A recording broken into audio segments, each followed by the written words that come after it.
National mission on natural farming, प्राकृतिक खेती के लिए एक नेशनल मिशन का फैसला लिया गया है। इसमें केमिकल फ्री और सस्टेनेबल फार्मिंग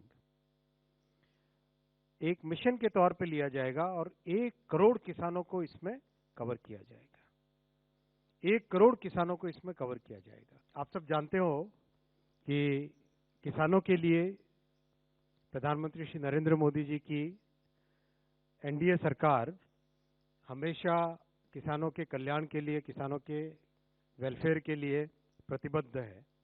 आज एक बहुत बड़ा फैसला लिया गया है, national mission on natural farming, प्राकृतिक खेती के लिए एक नेशनल मिशन का फैसला लिया गया है। ये एक पाथ ब्रेकिंग फैसला है, क्योंकि हम सब जानते हैं कि हमारे देश में एक बड़ी रिक्वायरमेंट है जो किसानों की जमीन है, भूमि है, मिट्टी को स्वस्थ रखने की और केमिकल रहित प्रोडक्ट से इंसानों को स्वस्थ रखने की। इसीलिए ये एक बहुत महत्वपूर्ण आज फैसला लिया गया है और ये फैसला साथियों पुराने कई फैसलों की कड़ी में है। अगर आप देखो जून के चुनावों के बाद में, मई जून के चुनावों के बाद में मोदी जी की तीसरी टर्म में आने के बाद में किसानों के लिए एक के बाद एक कई बड़े फैसले लिए गए। ये आपके सामने एक लिस्ट है जो पिछले कई कैबिनेट ब्रीफिंग्स में आपके सामने प्रस्तुत की गई है। तो ये 10 प्रोजेक्ट तो इस पेज पे है, अगले पेज पे और 9 प्रोजेक्ट है। टोटल 2-2.5 लाख से ज़्यादा के टोटल प्रोजेक्ट्स अप्रूव हुए हैं और आज उसी कड़ी में national mission on natural farming करीब 2,481 करोड़ रुपए का प्रोजेक्ट है। इसका पहला एक्सपेरिमेंट हुआ था 2019-20 में। अच्छा इसका रिजल्ट आया, कई लोगों ने इसको बहुत उत्साह के साथ अपनाया। उसके बाद में 22-23 में एक और थोड़ा बड़ा एक्सपेरिमेंट किया गया कि गंगा जी के किनारे दोनों साइड 5-5 किलोमीटर का एक कॉरिडोर लिया गया। उस कॉरिडोर में नेचुरल फार्मिंग हो, केमिकल रहित फार्मिंग हो।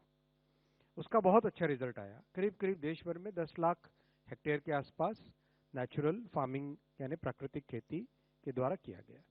तो आज जो मिशन लिया गया इसमें केमिकल फ्री और सस्टेनेबल फार्मिंग एक मिशन के तौर पे लिया जाएगा और 1 करोड़ किसानों को इसमें कवर किया जाएगा। 1 करोड़ किसानों को इसमें कवर किया जाएगा और बहुत ध्यान रखा जा रहा है कि जो विलिंग फार्मर्स हैं, जो विलिंग पंचायत हैं, उनको आगे लाए और एक प्राकृतिक खेती के लिए जो इकोसिस्टम चाहिए वो इकोसिस्टम पूरा तैयार हो जाए, वैसी व्यवस्था इसमें मिशन में की जा रही है।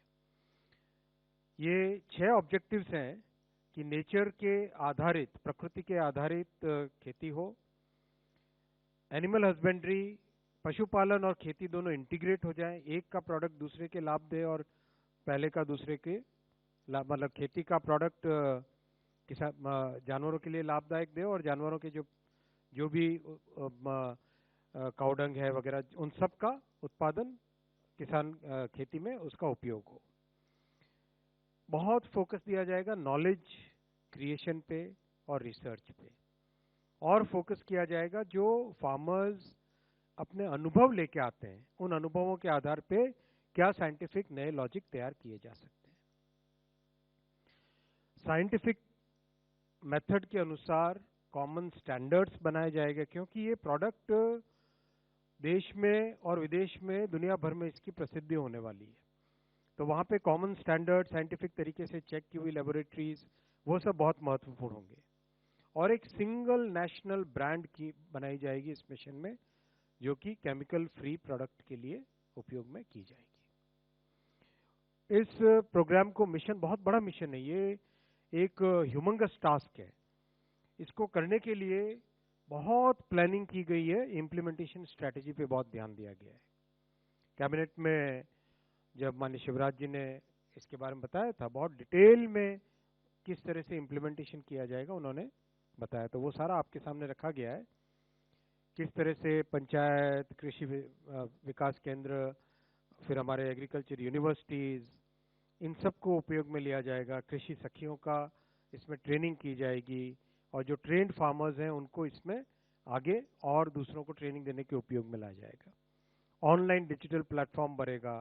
फिर बायो इनपुट्स के जो रिसोर्स सेंटर्स बनेंगे वो कैसे होंगे, उसमें क्या मिलेगा, किस तरह से उसमें प्रोडक्ट की क्वालिटी पे ध्यान दिया जाएगा। कई इंस्टीट्यूशनल स्ट्रक्चर्स भी बनाए जाएं, जैसे अंडर ग्रेजुएट कोर्स चालू करना एग्रीकल्चर यूनिवर्सिटी में, जो नॉलेज है उस नॉलेज बेस को पूरा एक जगह समाहित करके सबके उपयोग में आए वैसा करना। इन सब चीज़ों का ध्यान में रखा गया है। और जैसा आपने देखा, टेलीकॉम हो, सेमीकंडक्टर हो, सब जगह आज यूनिवर्सिटीज़ को इंडस्ट्री और सरकार के कार्यक्रमों के साथ एक इंटीग्रेटेड तरीके से जोड़ा जा रहा है। इस मिशन में भी कई यूनिवर्सिटीज़ जुड़ी हैं, जो 7-8 नाम आपके सामने यहाँ पे रखे हैं, जो देश के कोने कोने से हैं। साथियों, एग्रीकल्चर के बाद में नौजवानों के लिए, स्टूडेंट्स के लिए जो बहुत बड़ा एक कार्यक्रम आज लिया गया है वो है वन नेशन वन सब्सक्रिप्शन। हम सब जानते हैं कि रिसर्च के लिए बहुत जरूरी है high quality publications. High quality publications महंगे होते हैं और हम सब जानते हैं कॉलेज में जब पढ़ते थे एक अच्छा जर्नल पढ़ना हो कितना एक्सेस कितनी कम रहती थी। इसलिए प्रधानमंत्री जी ने इसको एक नए स्वरूप में डाला है कि क्यों ना हम सभी यूनिवर्सिटीज अपने रिसोर्सेज को पूल कर ले, कॉमन करके जितने विश्व प्रसिद्ध जर्नल हैं उन सबको खरीदें, उनका सब्सक्रिप्शन करें और उसके बाद में देश भर में जितने भी हमारे एजुकेशनल इंस्टीट्यूशंस हैं उन सब में वो उपलब्ध हो जाए। It's a very interesting thought and this has led to the 6,000 crore program for one nation one subscription. Initially इसको लिया जाएगा गवर्नमेंट के, सेंट्रल गवर्नमेंट और स्टेट गवर्नमेंट के एजुकेशनल इंस्टीट्यूशंस में फेज 1 में, उसके बाद में दूसरे हायर एजुकेशन इंस्टीट्यूशंस में और फिर देश भर में इसका प्रभाव आएगा। कई जो ग्लोबल पब्लिशर्स हैं वो ऑलरेडी ऑन बोर्ड हो गए हैं। ये सारे के सारे ऐसे पब्लिशर्स हैं जो कि विश्व प्रसिद्ध पब्लिशर्स हैं रिसर्च एंड डेवलपमेंट की फील्ड में। जो पायलट प्रोजेक्ट किया गया उसका रिजल्ट आप देखिए। अगर किसी भी पैरामीटर पे देखें कितने यूजर्स बढ़े पायलट प्रोजेक्ट के बाद में, कितने बेनिफिशियरी बढ़े, कितने जर्नल के टाइटल्स आए, और किसी भी पैरामीटर पे देखो तो कहीं डबल हो रहा है, कहीं पे 1.5 गुना हो रहा है, कहीं पे 50% बढ़ रहा है, कहीं 60% बढ़ रहा है। तो एक बहुत ही इसका अच्छा अनुभव आया पायलट इम्प्लीमेंटेशन में। इसीलिए आज कैबिनेट में माननीय प्रधानमंत्री जी ने एक विस्तृत रूप से इस प्रोग्राम को आज अप्रूव किया। मैं इसके आगे आता हूं। अटल इनोवेशन मिशन। भारत में हमारे नौजवान स्टूडेंट्स किस तरह से एक इनोवेशन की तरफ बढ़े, कैसे एंटरप्रेन्योरशिप में आगे आए, इसके लिए अटल इनोवेशन मिशन चालू किया गया था। इसमें शुरू के रिजल्ट बहुत अच्छे आए। 10,000 से अधिक अटल टिंकरिंग लैब्स खुली हैं देश के 730 से अधिक डिस्ट्रिक्ट्स में।